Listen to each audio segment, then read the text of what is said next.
주식 투자 1원칙은 뭐냐면요, 국가와 맞서지 말랍니다. 국가는 세금을 걷어서 특정 정책에다 예산을 몰아줍니다. 그러면 주식 투자를 어디에 해야 내가 유리한지 알 수 있겠죠. 국가의 정책이랑 역행하는 투자를 하게 되면은 진짜 힘든 길을 갈 수 있어요. 결국 돈이 흐르는 곳에 따라가는 게 좋아요. 이번에 국가가 저 PBR 주식 살리기 정책을 내놨어요. 일본 증시가 사상 최고치로 가고 있는 이유가 국가가 기업의 고간을 열라고 지시했기 때문입니다. 우리나라도 반가운 소식이 있었는데 금융당국이 PBR이 낮은 기업을 대상으로 공시 의무화를 추진하려고 하고 있어요. 이렇게 되면은 PBR이 낮은 기업들은 앞으로 기업 가치를 높일 수 있는, 이렇게 되면요, PBR이 낮은 기업들은요 앞으로 기업 가치를 어떻게 높일 수 있는지를 공시해야 됩니다. 한마디로 반성문 쓰라는 거예요. 일본 같은 경우가 지금 이렇게 하고 있는 건데, 기업들한테 성장성을 어떻게 높일 수 있는지 개선 방침 만들어와, 이행 목표 공개, 이렇게 요구를 하거든요. 그러면 일본 상장사들은 어떻게 되냐면요, 현황 분석 내고요, 그 다음에 목표 ROE 얼마까지 만들겠습니다 말해야 되고, 주주 환원 방안, 자사주 매입 어떻게 하겠습니다, 배당 어떻게 하겠습니다, 계획을 다 발표해야 돼요. 그리고 기업의 성장 전략을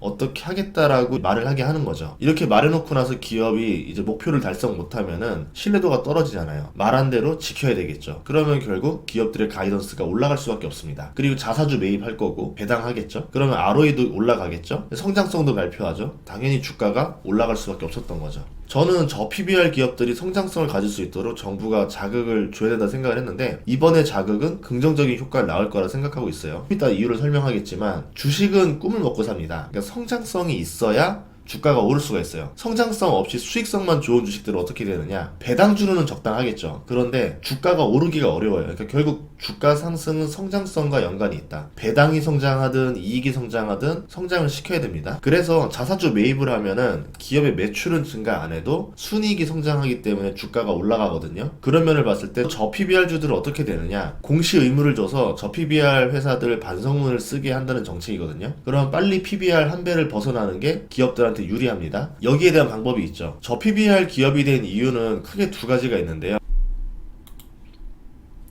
PBR은요, 시가총액 나누기 자본입니다. 그러니까 요약을 해보면은 미래가치가 없어서 시가총액이 낮아진 거고요. 불필요한 자본을 가지고 사업에 활용을 안 하니까 자본이 비대해져 가지고 PBR이 낮아진 겁니다. 여기서 자본이 줄어들지 않는다는 게 흑자를 의미하는 거니까 좋은 거 아니냐, 이렇게 말할 수도 있는데, 애플이나 스타벅스 같은 기업은 자본을 계속 줄이고 있어요. 기업은 사업을 지속하는데 필요한 자본이 있고요. 이익이 쌓여서 기업이 들고 있는 불필요한 이익 잉여금이 있습니다. 기업은 가지고 있는 자본으로 배당을 통해서 주주들한테 이익을 나눠줄 것인지, 아니면은 더 효율 좋은 사업을 해서 수익을 늘려줄 건지를 선택해야 돼요. 근데 그냥 들고 있다? 이거는 내가 멍청한 CEO라는 거를 인증하는 거거나, 주주에게 나눠줘야 될 잉여금을 자기가 쓰고 싶은데 쓰기 위한 목적으로 들고 있다는 겁니다. 불법은 아니지만 배임에 가까운 의도를 갖고 있다는 거죠. 불필요한 자본은 주주들한테 나눠줘도 회사의 사업 운영에는 문제가 없습니다.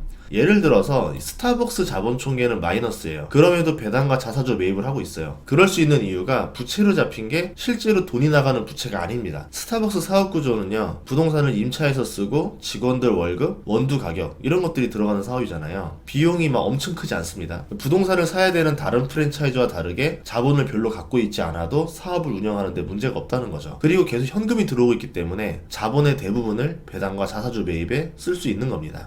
이제 그렇게 되면은 시가총액과 자본의 분자, 분모 크기가 바뀌게 되는데요. 자사주 매입, 배당금 증가가 발생하면은 주주의 이익이 증가하잖아요. 배당 성장성이 생겨요. 그러면은 성장성이 생겼으니까 시가총액이 상승하게 됩니다. 신사업을 굳이 하지 않아도 시가총액이 상승할 수 있는 거예요. 분모의 자본은 배당과 자사주를 매입했는데 썼기 때문에 사업 운영 자금 외에 불필요한 자본은 사라지게 됩니다. 자본이 줄어들고 시가총액이 늘어나면은 PBR은 자연스럽게 올라가겠죠. 우리나라 저 PBR 기업들은 자사주 매입과 배당금 증가를 선택할 가능성이 높다라는 거예요. 대한민국 상장사 2,538개 중에서 1,111개가 PBR 한 배 미만이거든요. 이런 정책이 벌어진다면은 그동안 주가가 오르지 않았던 뭐 가치주, 자산주, 지주사, 이런 회사들이 배당을 늘리면서 주가가 상승하게 됩니다. 이런 주식들이 우리나라 시가총액 비중을 상당히 차지하고 있었기 때문에 여기가 올라주고 우리나라 주도주들, 성장주들이 다시 주가가 올라주면은 코스피 3000도 훌쩍 넘을 수가 있는 거죠. 우리나라 저 PBR 주식들을 순서로 정하면요, 1위가 한국가스공사고요, 2위가 롯데지주, 3위가 하나, 4위가 한섬, 5위가 GS예요. 공기업이라던가 지주사들이 많이 차지를 하고 있죠. 오늘 주가 상승률 보면은 이 저PBR 주식들이 많이 올랐었는데 기관들이 좋아할 만한 주식들입니다. 20년 전에 가치주 자산주 바람이 불었었어요. 그때 주가가 크게 상승했었는데 그때를 경험했던 펀드 매니저들이 아직 남아 있습니다. 이번에 그런 관련주들이 꽤 오를 수 있을 거라고 이제 그 사람들은 생각을 할 거예요. 그때 어떤 일이 있었냐면요, 닷컴 버블이 꺼지고 한국에도 가치 투자 바람이 불었던 시기가 그 2000년도 초반 중반 그 시기였었거든요. 이때 전설의 롯데칠성이 탄생했던 시기이기도 합니다. 음료수 사업을 하다 보니까 전국 도심지의 알짜배기 땅을 다 가지고 있었어요. 그 당시 때는 변두리 땅이었는데 도심이 확장하면서 이제 거기가 금싸라기 땅이 된 거예요. 대표적으로 지금 강남역 옆에 있는 롯데칠성 부지도 거기에 해당이 됩니다. 여기 땅만 팔아도 시가총액이 훌쩍 뛰어넘거든요. 2000년도 당시에 이제 자산주 바람이 불었었죠. 가치주 자산주 불면서 롯데칠성을 주목하고 있었는데 여기에 실적이 터지고 성장 모델까지 옵니다. 히트 상품들이 터져요. 그때 2% 부족할 때 이 음료수가 터지면서 히트가 나왔었죠. 2000년대 당시에 7만원도 안 했던 롯데칠성 주가였는데요. 2년 뒤인 2002년에 90만원까지 올라가요. 2년 만에 주가가 12배가 올랐어요. 그리고 2007년에는 150만원,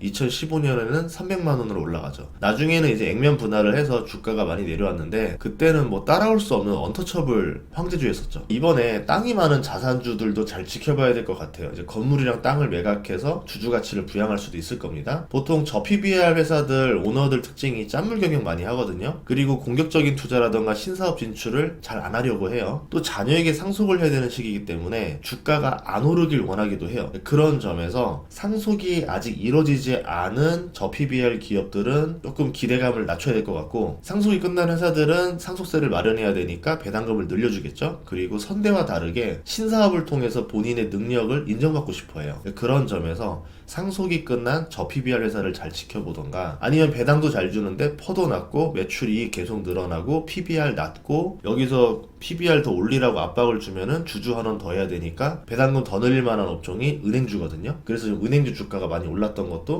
이런 이유가 있었습니다. 이거는 성장주 투자법이랑 완전히 달라요. 20년 전에 가치주 투자법이라고 하는 게 유행했었거든요. 그때 책들이 남아 있을 거예요. 아마 이것들 보시면서 아, 가치주라는 거를 한국은 이렇게 해석을 하는구나. 좀 미국이랑 다릅니다. 한국식 가치주는 이렇게 정의를 내릴 거고, 그러면 기관 투자자들은 한국식 가치 투자라고 하면은 아마 이런 주식들을 선호할 것이고, 이 주식들이 배당이 늘고 주주 환원하고, 최근에 액션을 많이 하잖아요. 배당 많이 줘라 이런 것들. 최근엔 사모펀드들이 이제 압박을 하잖아요. 배당 많이 줘라 뭐해라 하는데, 그렇게 되면서 주주 가치가 많이 또 올라갈 수도 있거든요. 그렇게 됐을 때 주가가 많이 올라갈 수 있는 기업들이 있어요. 그래서 올해는 그런 기업들을 좀 잘 서치해 놨다가 투자해볼 필요가 있을 것 같습니다. 성장주만 주가가 많이 올라가는 게 아니라요, 자산주들도 한번 슈팅이 붙으면은 주가가 엄청 올라갑니다. 투자자 입장에서는 성장주를 10배 버나 자산주를 10배 버나 똑같은 10배이기 때문에 이 기회를 놓치지 않았으면 좋겠어요. 한번 공부해보는 시간이 됐으면 좋겠습니다. 다음 시간에도 좋은 정보로 찾아뵙겠습니다. 구독과 좋아요, 알림 설정 부탁드릴게요. 고맙습니다.